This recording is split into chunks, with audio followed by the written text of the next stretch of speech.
तो इस वीडियो में हम शियर फोर्स और बेंडिंग मोमेंट के बारे में स्टडी करेंगे डीपली। ठीक है, मैं आपको कुछ बहुत इंपॉर्टेंट बातें बताने वाला हूँ इस वीडियो में, जो आपकी पूरी यूनिट के जो न्यूमेरिकल है उसका बेस बनाएगी। इस वीडियो को आप ध्यान समझेंगे, ध्यान सुनेंगे तो आपको ज़्यादा समझ में आएंगी बातें सारी। ठीक है, सबसे पहले हम थोड़ा देख लेते हैं एक बार शियर फोर्स के बारे में। शियर फोर्स एक्चुअल में ये शियर फोर्स बीम के अकॉर्डिंग है। ठीक है, ये वो शियर फोर्स नहीं जो आपने पहले पढ़ रखा है, ये शियर फोर्स बीम का है। Shear force at any section of a beam, समझिए बात समझे, may be defined as the algebraic sum of all the vertical loads. जितने भी आपके पास बीम है, जितनी बीम आपके पास एक बीम है, तो जैसी बीम है मतलब उसमें जितने भी लोड लगे हुए हैं उन सबका एल्जेब्रिक सम करना, मतलब जोड़ना है हमने उन सबको। ठीक है, algebraic sum of all the vertical loads acting on the beam. ठीक है, अब मैं थोड़ा बता दूं आपको, जैसे मान लो इसका साइन कन्वेंशन के बारे में जिक्र है हमारा। ठीक है, मान लो मेरी कैंटिलीवर बीम है और इस पर ऐसा लोड लग गया। अब इस लोड की वजह से ये बीम मेरी इस हिसाब से रोटेट करेगी ना, ऐसे रोटेट करेगी। कैसी डायरेक्शन है? क्लॉकवाइज डायरेक्शन है। अगर फोर्स की टेंडेंसी ऐसी कैसी, जो बीम को क्लॉकवाइज रोटेट करवा दे, उस केस में आपने शियर फोर्स पॉजिटिव लेना है। शियर फोर्स क्या हो जाएगा मेरा? पॉजिटिव हो जाएगा। लेकिन अगर लोड की टेंडेंसी ऐसी कैसी, जो बीम को एंटी क्लॉकवाइज रोटेट करवा दे, उस केस में शियर फोर्स मेरा नेगेटिव हो जाएगा। ये है शियर फोर्स के बारे में। ठीक है बात या नहीं? ठीक, क्लियर कॉन्सेप्ट अच्छे से? तो यहाँ पे देखो लिखा हुआ है, जैसे यहाँ पे साइन कन्वेंशन दे रखे हैं। ये अगर ऐसे रोटेट कर रही है बीम मेरी तो पॉजिटिव है, और ऐसे रोटेट कर रही है एंटी क्लॉक रोटेट कर रही है तो वहाँ पे बीम मेरी नेगेटिव है।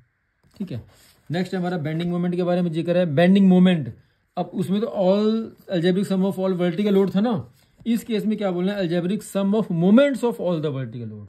जितने भी लोड लगे हैं मुझे उसका पहले मोमेंट निकालना पड़ेगा। मोमेंट हम पहले निकाल चुके हैं सेकंड सेमेस्टर अप्लाइड मैकेनिक्स में। आगे जैसे जिक्र होगा तो मैं बताऊंगा अभी आपको अच्छे से। ठीक है, तो bending moment of a beam में भी defined as algebraic sum of moments of all the vertical loads acting on the beam. इसके साइन कन्वेंशन कैसे हैं मैं बता दूं आपको, ध्यान सुनना एक बार। मान लो कोई एक कार्टूनिस्ट है और उसको एक स्माइलिंग फेस देना, स्माइलिंग फेस, तो वो कैसा देगा? वो स्माइलिंग फेस ऐसा दे देगा, ऐसा। ये फेस स्माइलिंग फेस है कि नहीं है? और सैड फेस देना तो सैड फेस उल्टा कर देंगे इसको। बातें सारी वही है। अगर अब स्माइलिंग फेस है, अब कहते हैं ना स्माइलिंग फेस, कहीं पर जाओ स्माइल फेस लेके जाओ तो 50% काम वैसे होता है आपका, पॉजिटिविटी वैसे आ जाती है वहाँ पे हमारी। स्माइलिंग फेस का मतलब है पॉजिटिव, और सैड फेस का मतलब है नेगेटिविटी आती है वहाँ पे, नेगेटिव। अब मेरी बात सुनो और यहाँ ध्यान से देखना एक बार। अब ये वही बात है, बीम मेरी यही है, कैंटिलीवर बीम है और ऐसे लोड लगा हुआ है।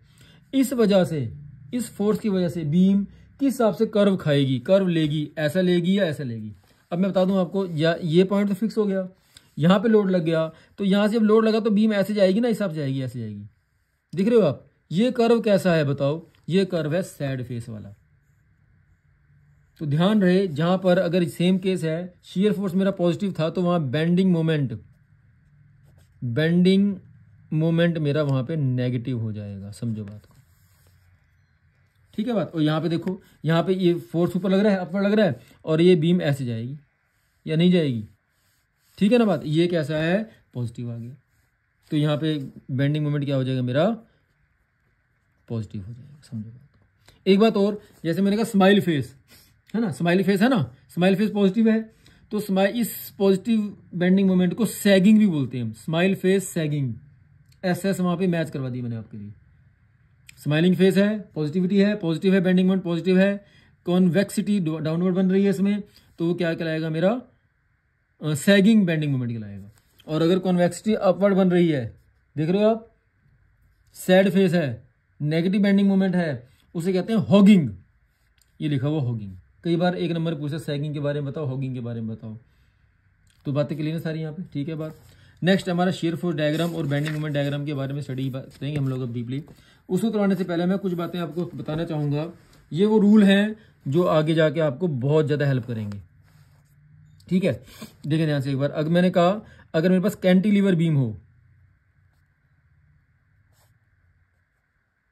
कैंटिलीवर बीम हो और पॉइंट लोड लगा हुआ है उस पर, लोड कैसा है मेरा? पॉइंट लोड लगा हुआ है। जैसे कैंटिलीवर बीम है, लोड कैसे लगा है? पॉइंट लोड लगा है। मान लो W पॉइंट लोड लग गया और यहाँ से यहाँ तक डिस्टेंस क्या है, मान लो मेरी L है। ठीक है बात। तो अब हम 2 केस स्टडी करेंगे इसमें। केस फर्स्ट ही हमारा वैसे वाला तो पॉइंट लोड वाला, ठीक है, ये केस फर्स्ट ही हमारा पॉइंट लोड का, ठीक है, केस फर्स्ट है हमारा पॉइंट लोड का। तो इस केस में मान लो मुझे यहाँ पे एक शियर फोर्स लिख दूँ मैं, यहाँ पे शियर फोर्स, और यहाँ पे लिख दें बेंडिंग मोमेंट।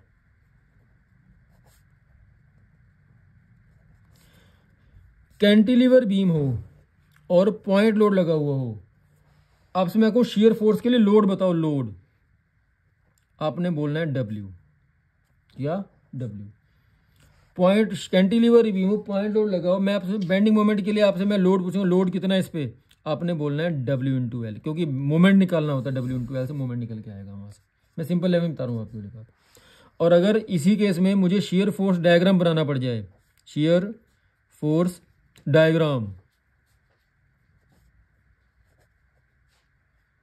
तो वो होता है एक रेक्टेंगुलर फॉर्म में, एक रेक्टेंगुलर फॉर्म बनेगी, रेक्टेंगल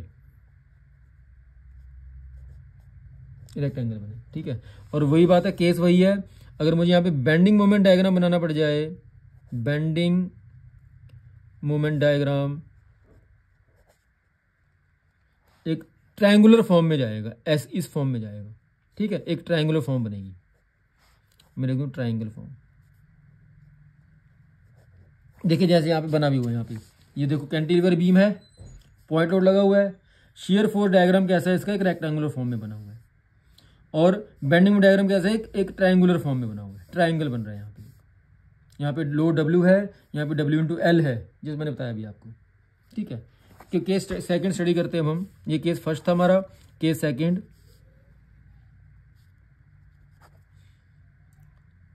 जब यूनिफॉर्म डिस्ट्रीब्यूटेड लोड लगा होगा, कैंटिलीवर बीम होगी, लेकिन लोड कैसा वहां हमारा UDL, यूनिफॉर्म डिस्ट्रीब्यूटेड लोड लगा हुआ है, ठीक है बात, मतलब W पर यूनिट लेंथ लगा हुआ है। समझ की बात। इस केस में अगर शियर फोर्स के बारे में जिक्र किया जाए,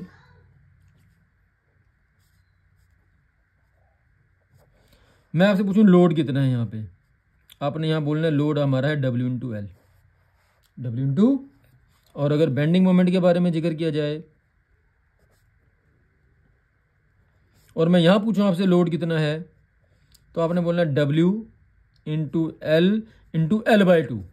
इसके बारे में स्टडी L/2 क्या है, L क्या है, बात बताऊंगा आपको अच्छे से, जब मैं न्यूमेरिकल कराऊंगा तो सारी बातें बताऊंगा। फिलहाल रूल बता रहा हूँ, ध्यान सुनना बात, इसको याद करना अच्छे से, बड़े इंपॉर्टेंट रूल है ये।